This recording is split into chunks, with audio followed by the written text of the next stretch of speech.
forged by time.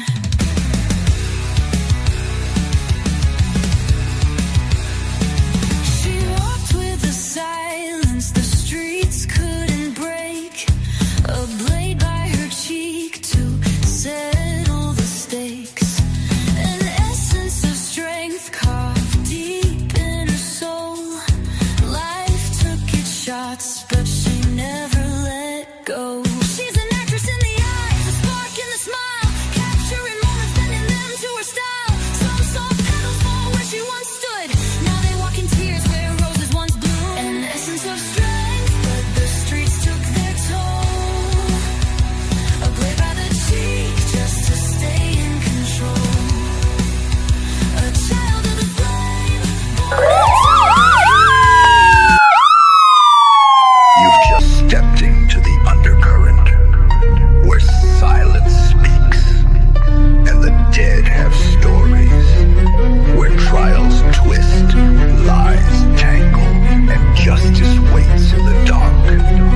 This is 12 Gauge, and not just reporting relentless pursuit.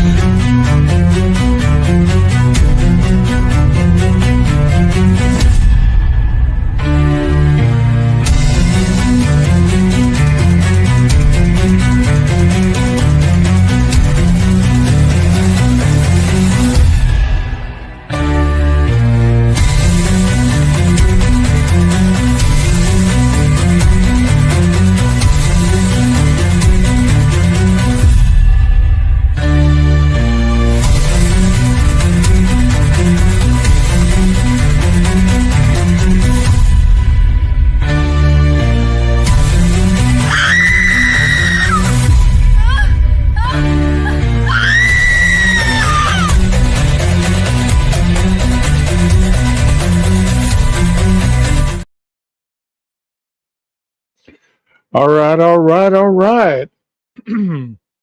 Happy Sunday night, everybody. My name is 12 Gauge. Welcome to my channel, 12 Gauge Investigative. Thank you so much. If this is your first time being here, I appreciate the fact that you chose to come and hang out with me. If you've been here before, you know the routine. If you enjoy the podcast, please hit the like, subscribe, and share button. I decided to come live because I don't know, not much going on, just kind of winding down for the night. So I thought, what the heck? Haven't really done a live today, so here I am. As you know, I'm still on call, so if the phone rings, I got to pause it for a minute and pick up the phone. It's been quite busy today, so you know how that all goes. Anyways, I just thought I'd get on here and kind of talk with you guys. Hello, Aquarius. Thank you for being here. And try to pick something to really discuss. I mean, because there's not really a lot out there that isn't really perverse. I mean, really don't want to talk about teachers sleeping with children and, things like that. I really don't want to go there because it's kind of creepy if you ask me. But if you didn't hear, P. Diddy got 4 years for his crimes, and so Diddy's off to prison. So Diddy's gone to prison. I don't know how y'all feel about that. Do you feel 4 years was enough time? Do you feel that he should have got longer? Let me know what you think. I was watching something earlier that caught my eye, though. It had to do with the Haley Dunn case that I did a while back. I did it's coming up on like I think the 15-year anniversary. So, it is always, it's always interesting to go back and check out certain things. It wasn't enough. So you believe it wasn't enough, Aquarius. I did see my good friend Nina put out a Queen Road apartment um, kind of walk through or drive through with a bunch of pictures out today. So if you haven't heard of Warning Label Nina, go check her out. She's been going above and beyond in Moscow. She's been boots on the ground, kind of trying to get the Murphy Dog Park up and running. And last I heard, it was still not a go. So hopefully she gets the motivation that she needs to keep going with that, because that's a very good idea. In my opinion, I believe that that would be a good thing to assist with the victims, memorializing, even if it isn't at the 1122, possibly it could be somewhere else. You know, the thing about true crime that I think a lot of people don't really understand um, is, hey Nina, you want to come up? I didn't even know you were there. I'll send you the invite. You can come up if you want to. Haven't had you up here in a while.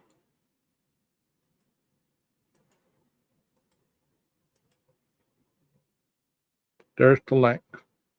Um, Back to what I was saying. You know, as far as true crime's concerned, and as far as the Idaho 4 case, you know, the other day I did a very lengthy video on the Dylan Mortensen breakdown of her interview. And if you haven't checked that out, you might go check the two out, because I give a lot of descriptive areas on how people misconstrue that interview. Okay, so if you haven't checked that out, go check that out. And let me put Nina up here on the thing. Let me get a double. Where'd she go? She disappeared. Well, hopefully she'll be back.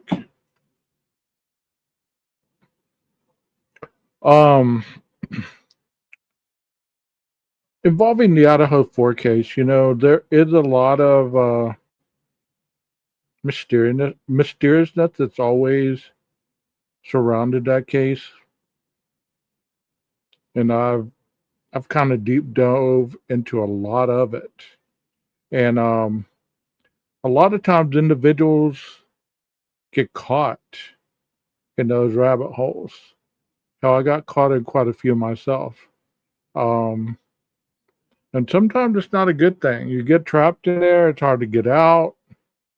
You know, it's a very dangerous place to go. And I know I did one on Haley Dunn. I know I did.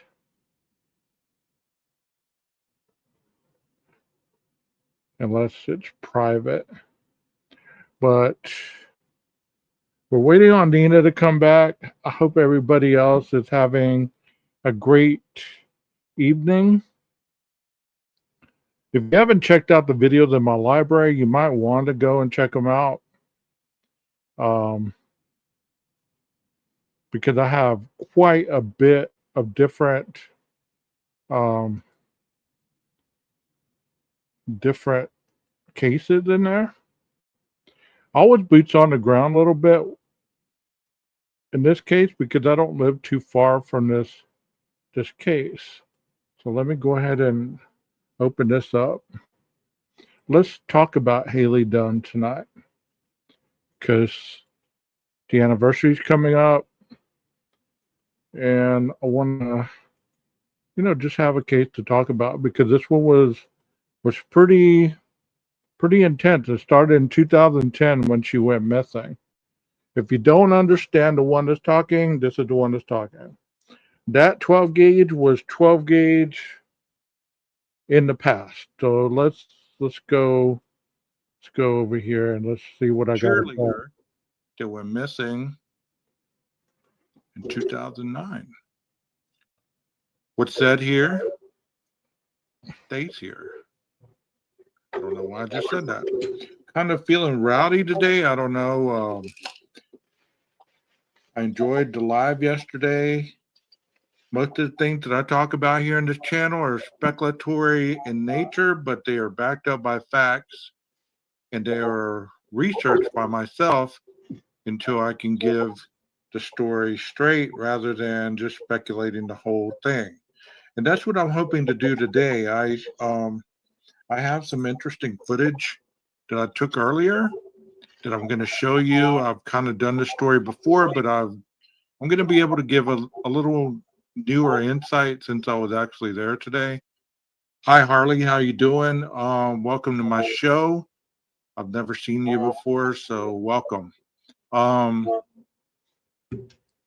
So if you enjoy true crime, other cases than the Sebastian case, other cases than the Idaho 4 case, other cases than the Delphi case, and you enjoy some kind of cold cases that not many people have presented lately, stick around. I'm about to show you some interesting stuff. So without further ado, here we go. Let's get it, 12 gauge. Let's get it, man. Show us some stuff. We're ready to see it.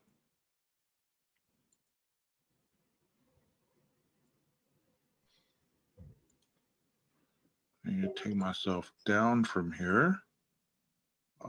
We'll go from here. Good morning, everybody. This is 12 Gauge. Welcome to my channel. Today I'm going to take you to Colorado City, Texas, where in December 23rd, 2010, a local teenager named Haley Dunn went missing. She supposedly went to stay at a friend's house, but she never made it, and her mother didn't report her missing until 2 days later. She was thought to be a runaway, so she was treated as a runaway. And then she became a missing person. There is Chestnut Street. This is the street where Haley lived.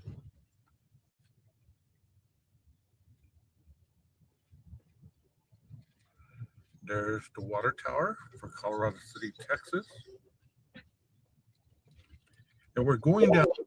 And I wish I would have had my GoPro at this time because I mean, getting footage on your phone, it gives you that kind of little minuscule video formation, whatever. But the GoPro gives you the whole view. So I might go over there and do an updated version when I have time. But in 2010, the 13-year-old cheerleader vanished from her home.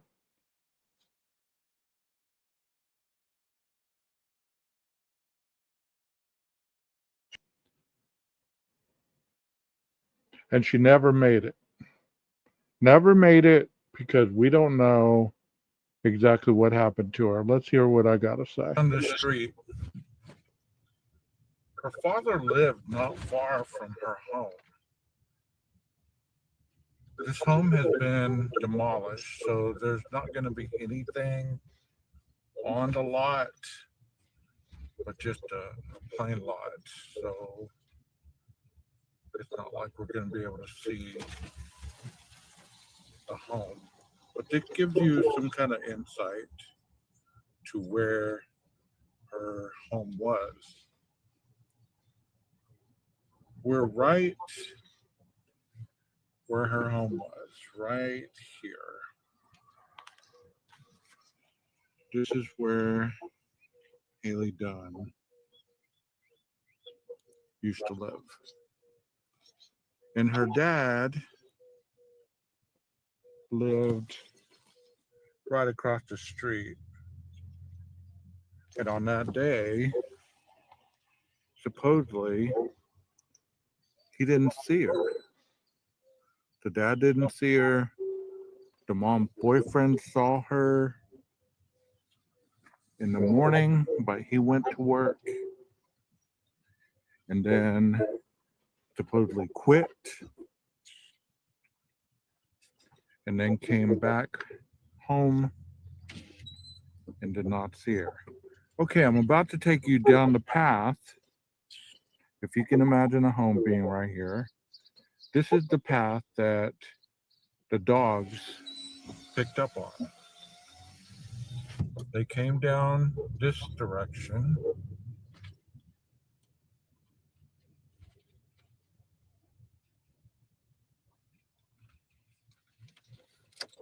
Obviously, they didn't make a stop like I'm doing.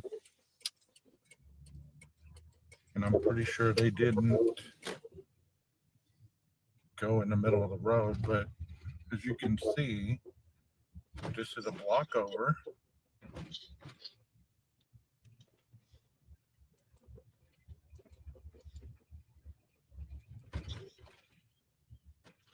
This is Locust Street.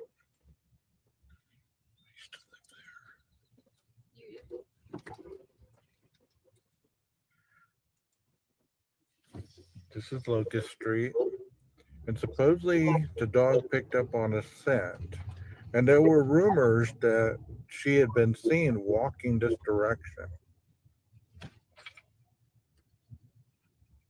Those rumors have never been collaborated or even found to be true or false.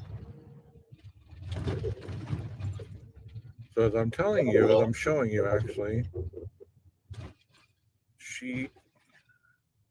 her scent was tracked this direction. And she ended up, I think it's the Super 8 right here. If it's not the Super 8, it's the one following it. But I'm pretty certain it was this one right here. The people that spotted, see, this is Chestnut Street. So if she went through that way, or even this way, because they never gave a clear description which direction, but either way, whether a block away or straight down the street, I don't think it was this one because I don't think this was built yet. I'm going to show you the other one because it's a block over. That one wasn't built yet. It's a Super 8. So there's Interstate 20, which is probably about 3 or 4 blocks away from her home where she used to live. It was this one right here, this Motel 6. Is where her scent stopped. Right there. That's where her scent stopped. And that is a block over, and that is on Vine Street. So as you can see, the interstate is right there. And her mom's boyfriend worked in Snyder, Texas. Where up here at the light, you make a left, and that'll take you all the way to Snyder. Okay, I'm going to pause it. I'm going to run down on this. Her boyfriend. I'm going to pause this video, and I'm going to show you the other one that I did because it's a lot easier to follow. Let me go ahead and put that one up there. Do y'all remember this case, the Haley Dunn case?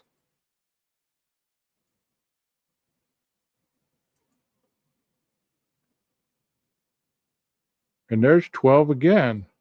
Man, we can't get rid of that guy. Here we go. I like this one a lot better because the video is a lot clearer. Technically, it's still a cold case. And here we go.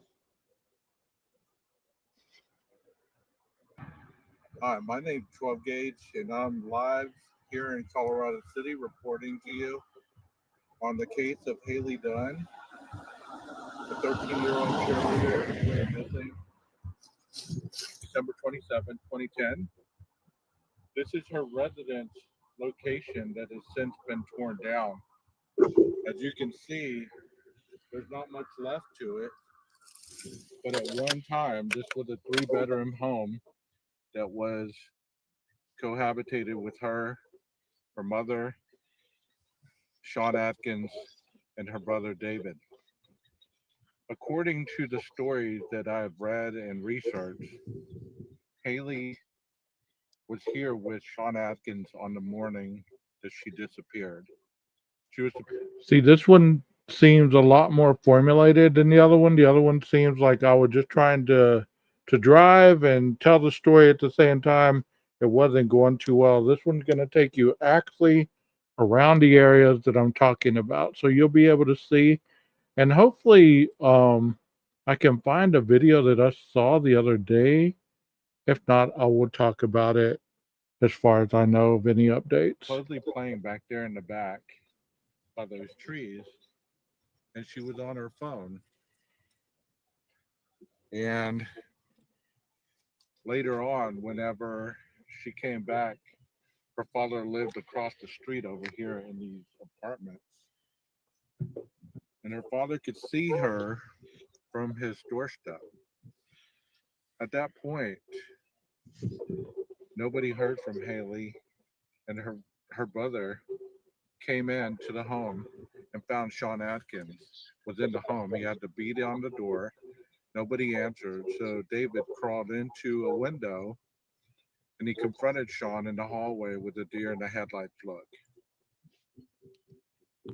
As you can see, there's nothing much left here, just a lot of debris and a lot of what might have been, what could have been. The house was torn down, I believe, in 2013. And this is just the remnants of a life gone terribly bad. You know, people used to come and search for Haley, put ribbons up. They had all kinds of signs. And there was even a group which called themselves Haley's Angels. So where I'm standing right here, this is where the house used to stand. So right here would have been approximately where Haley's room would have been, right here, facing the front of the house. And as you can tell, right over there, that's where her father, Clint, used to be able to watch and see his daughter coming and going. And that morning, she was supposed to go over to her father's house. She was supposed to go by. She went by every morning, every day. It was Christmas break, so there was no school. The only people that were in the home at that time was Haley and the live-in boyfriend, Sean Atkins. The mom had already went to work. Sean was supposed to be at work in a town called Snyder, Texas, which is probably about 35 minutes away, 35 minutes north of Colorado City in Scurry County. Well, supposedly the story goes that he went to work and he told his girlfriend, Haley's mother, that he got fired. But he didn't get fired. He quit.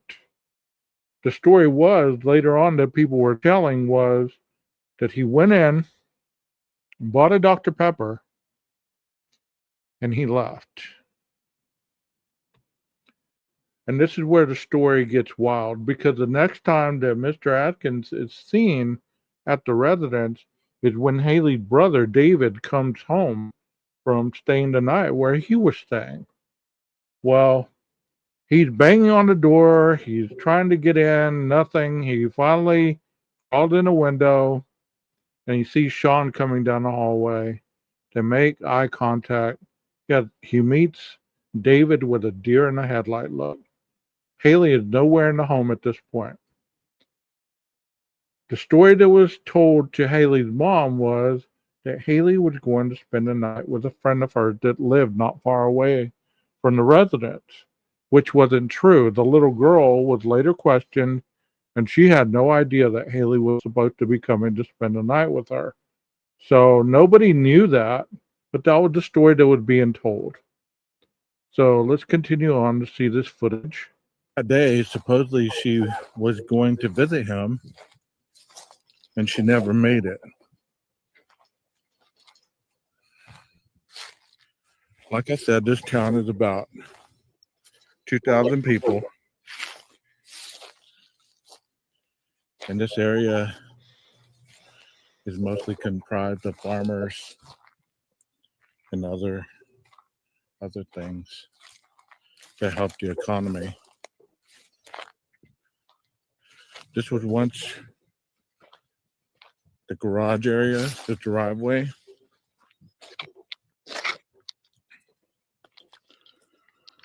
So supposedly, as reports have stated, Haley was back here in this area on a cell phone. She supposedly walked to her friend's house, which was not far from here. Gonna go ahead and kind of walk with while I'm talking.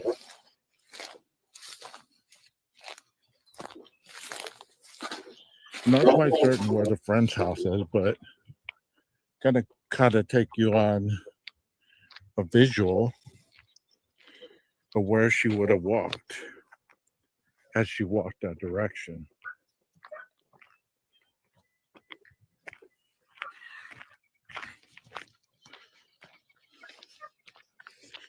As you can see, this is the back of her house. There's the water tower. And when they did the searches, her dad was quoted as saying he walked around looking in dumpsters, checking old abandoned buildings, and just trying to find his daughter.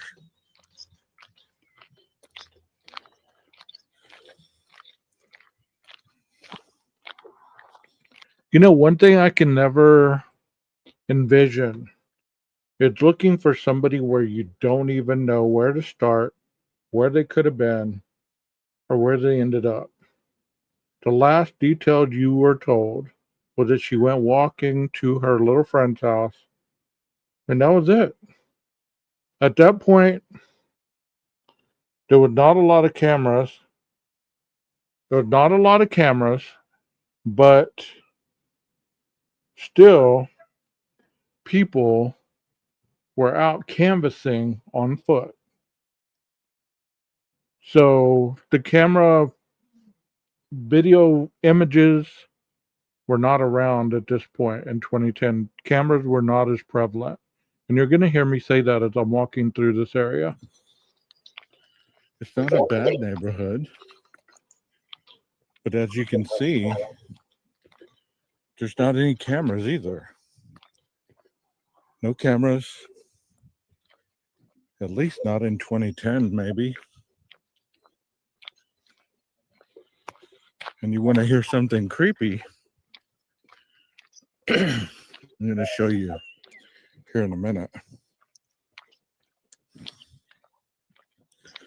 So, like I said, I'm not certain which direction Haley would have walked,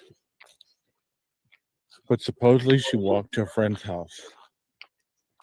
But when the friend was contacted, she denied that Haley ever was supposed to spend the night with her. She denied that they had ever planned it.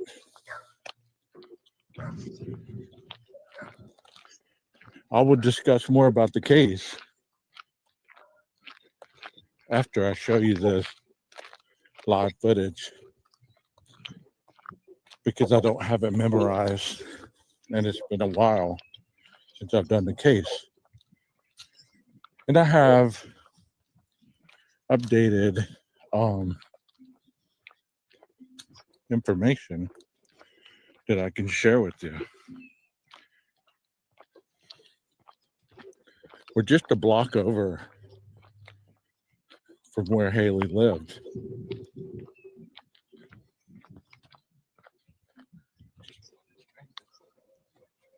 just a block up. So these small towns, think about it. And I've talked about this in the lives that I've done on my phone as I was going through small town America, this last week. Small towns, they know just about everybody and anybody. And there's always somebody watching, even though you might not see them. There's always some old lady looking through the blinds at the traffic going by, at the kids walking by. There's always somebody paying attention, right? So think about this case in 2010. As far as all the information that was released, nobody ever came forward and said, I saw Haley walking this direction. There was some sightings, but it never really panned out. Like I said in the very beginning, they thought that the dogs bit on a scent that went to the hotels that were along the highway. But you don't know how long that scent had been there. You know what I mean?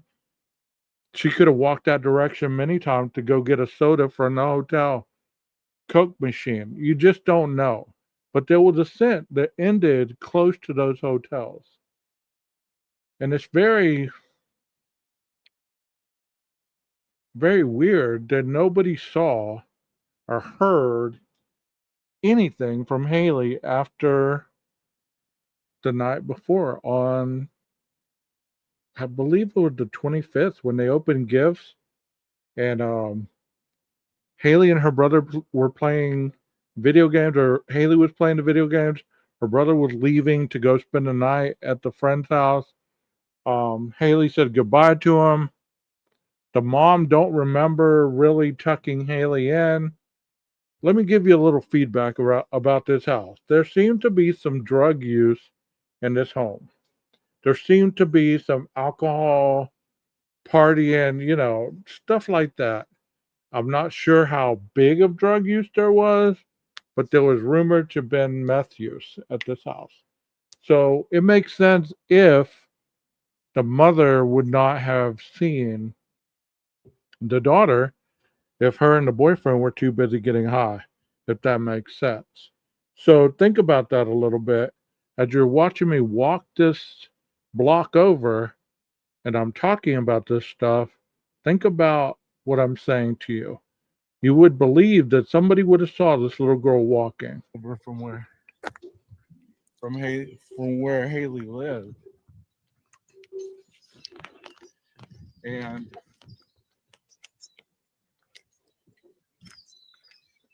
many people were involved in the search. Her classmates, DPS, search teams from Texas, Colorado City, police department. A lot of people were involved looking for Haley.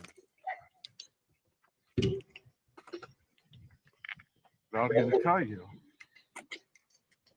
that I was going to show you something that was going to trip you out.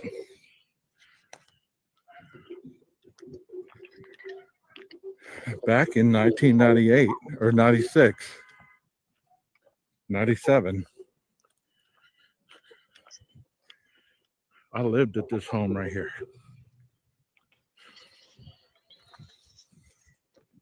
And I misspoke at that point. It was 86, 87. It wasn't 96, 97. It was 86, 87. A block away. Obviously, Haley Dunn wasn't born yet, but this is where I lived. My family and I. Obviously, it's changed a lot. And where I said all those times that I used to do the peeping Tom stuff, that's the house.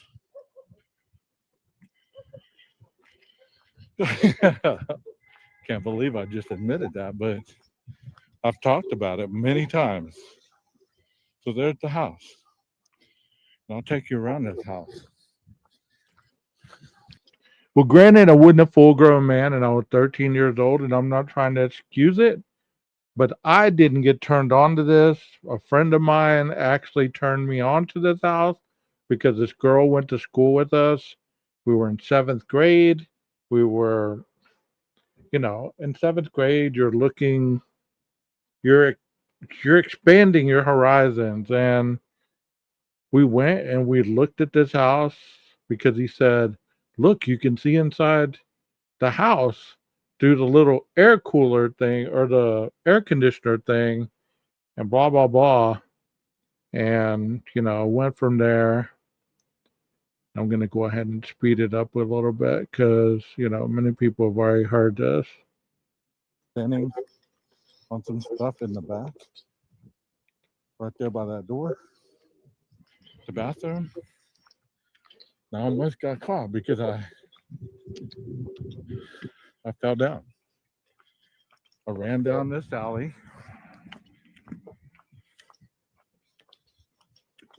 God, I'm embarrassed to be hearing this, but you know what? Diving.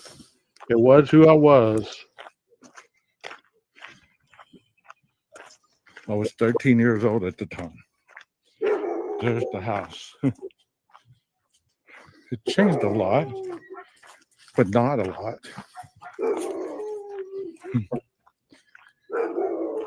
Running down this alley at nighttime, dark, scared, my adrenaline going everywhere.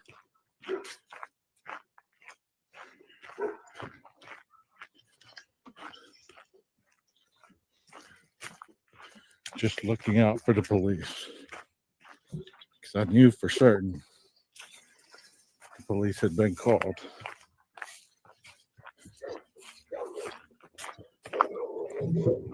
Wow. I haven't been down this alley since I was 13 years old.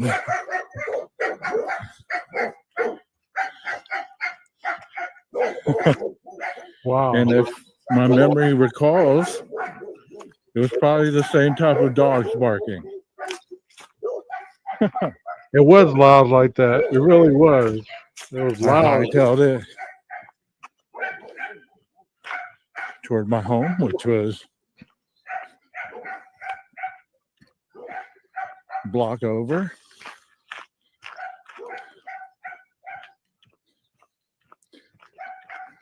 Wow.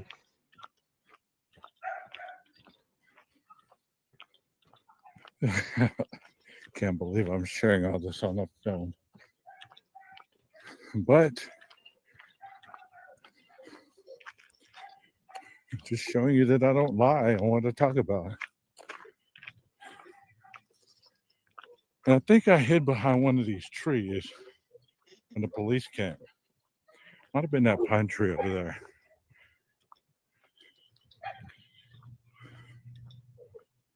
I crawled under it, waited for the police to leave.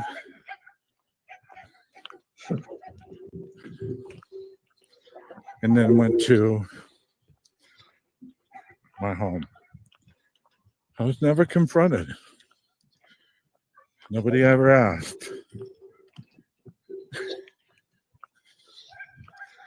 Crazy life of a 13-year-old.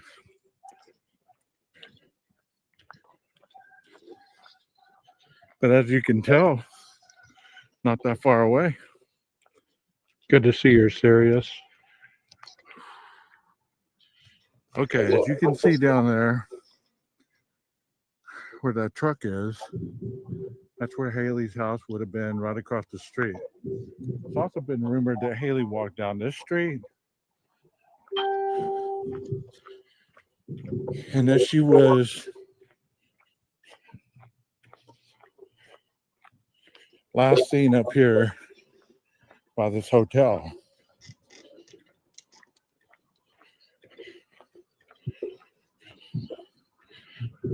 I mean, in 2010, there was a lot of theories about what happened to her. A lot of conspiracy theories. A lot of things that people were making up on what happened. Well, let me give you a little bit of insight. People supposedly, or the dog picked up the scent going down the street all the way to the hotels. And you're going to see me walk up to the hotels. Well, what supposedly was so disturbing is the mom and the boyfriend took a trip to Snyder and made a withdrawal of $140, probably a couple nights before Christmas. And supposedly they bought drugs with it. The kids were at the house, and they came back with the drugs. Supposedly the mom and the boyfriend, I guess the ex-boyfriend now, were into horror movies. They were into bondage and things like that. Very dark, sadistic things. And they were really into true crime at this point in 2010. Because the mom would photocopy a lot of true crime serial killer stories from the job. She was a nurse, supposedly, at this nursing home, and they found a lot of photocopies about serial killers and about child murders and stuff like that. And these two individuals took polygraphs, okay? And they both failed them. The ex-boyfriend failed it. The mom failed the first one. She was under the influence of like some kind of painkillers or something, so she took another one. And she failed that one. She didn't complete that one or something. So the mom was arrested briefly because they were looking for the boyfriend, Sean. And supposedly he was in the residence where they lived, and the mom wouldn't give him up. So she was arrested for harboring a fugitive because they were looking for him. Well, she bonded out, blah, blah, blah. There's a lot of drama. Let's fast forward to New Year's Eve. Well, rumor has it and stories have it that they had a New Year's Eve party at the residence. This lady had went with her boyfriend on Nancy Grace. And let me see if Nancy has the footage up. I'm going to finish showing you the boots on the ground, but I'm going to show you the Nancy Grace interviews. Because you can tell just what kind of mother she had. I mean, and it's easy to sit around and judge Haley Dunn's mom and her mom's boyfriend, but once you see these interviews, you're going to be like, whoa. Because there's a lot of it. There's a lot of it. And I'm going to show you a lot of this stuff. So let's finish the boots on the ground, and then Haley Dunn. We'll get to it. As you can tell, not a lot of these homes either may have not had high-end security, and there's definitely not any cameras in these poles.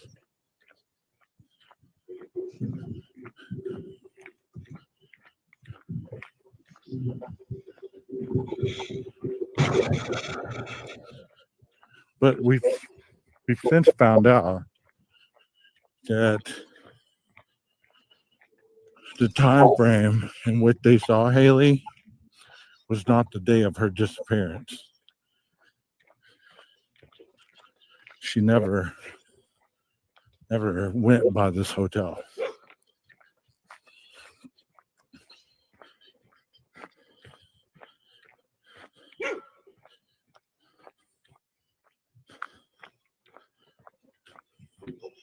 I can possibly tell you, we've been in town probably 15 minutes.